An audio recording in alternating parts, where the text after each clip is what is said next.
A life and death situation on a desolate Pike County road. A woman is in a rollover crash. She's trapped in her car and stopped breathing, and help was minutes away. Well, as Brendan Keefe reports, our chief investigator, a stranger stopped to help, and it cost him his freedom. The vehicle has overturned a couple of times. There is entrapment. The doors will not open. The female is unconscious. We couldn't get the doors open. They're going to need life flight. Unresponsive, and they do not believe she's breathing. It's a possible fatality. I was westbound here on 109, fishtailed back to the right, back to the left. She hit this culvert with her front end, and she flipped end over end twice, came to rest on her wheels. Her car landed approximately right here, reaching in the car.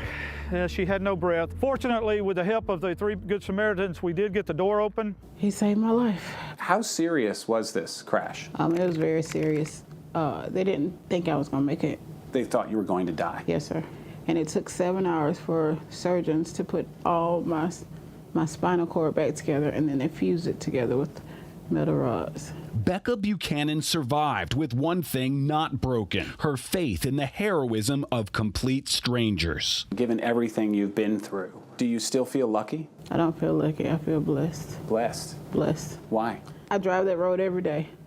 I've never seen Mr. Rick, but for that day, for our paths to cross, just so he could save my life, I feel blessed. And I'm blessed to know that there are still good people out there like him. This is Rick Rickerson. I'm a retired battalion chief, Griffin Fire Department. I'm on the scene. She is unresponsive, and at this time, I don't think she's breathing.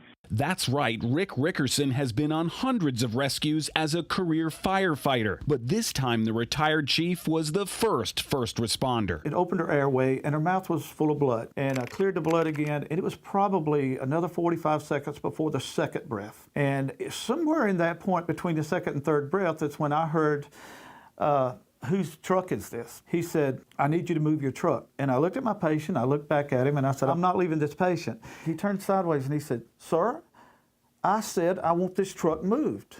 And again, I said, I'm not leaving my patient. I come close to, I had to really control myself to keep from arresting him. The man there in plain clothes is Georgia State Patrol Sergeant Scott Jeter, an instructor at the State Police Academy. Hey, buddy.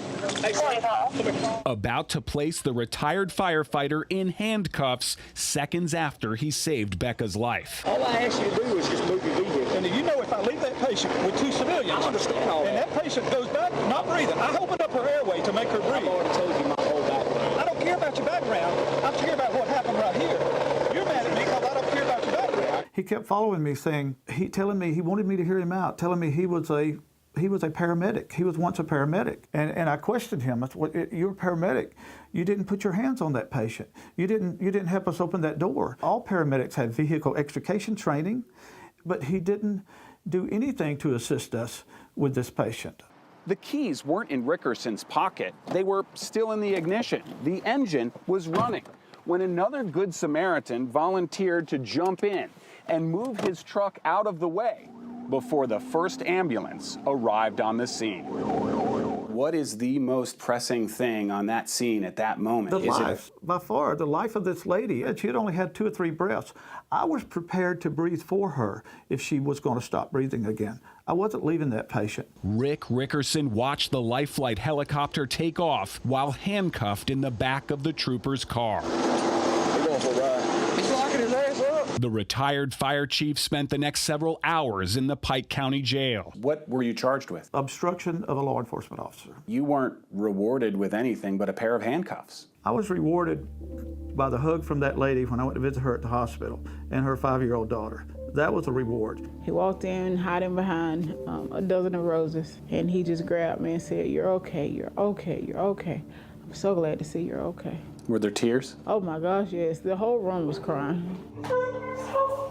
She went end over end right there, and it just happened to land on the wheels right here. Not everybody will stop, and not everybody can do what you could do. And I'm just thankful, and I'm sure she's thankful. He saved my life. I owe him everything. I would not do anything different. The outcome is this lady is alive. There's no cross on the side of the road on that highway. So Rickerson is still facing charges for all this? Yeah, the Griffin DA is still prosecuting this. The crash happened back in October. Becca was in the hospital for weeks and then spent months in rehab. She only got out just before Christmas. And this is all because of his truck was in the way.